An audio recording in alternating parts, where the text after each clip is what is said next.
Pagandang gabi ulit sa inyo guys. Meron naman ko ipakita sa inyo ngayon panibagong engraving guys. Maganda to kasi ano to siya, souvenir to para sa binya guys. Pakita ko sa inyo yung clock.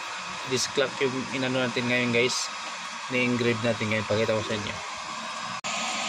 Yan guys, yan yung ini-engrave natin ngayon.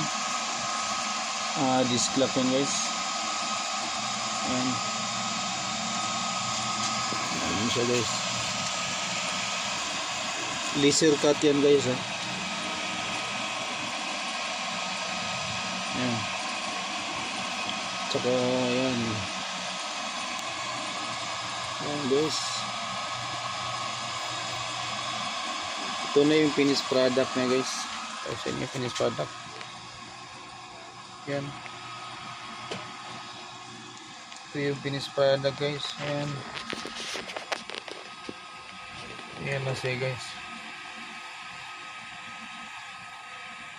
Ayan.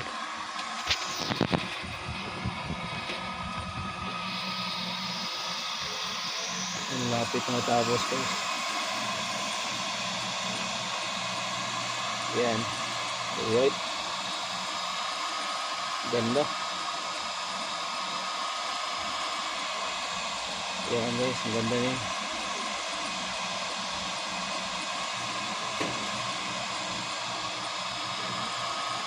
Yan.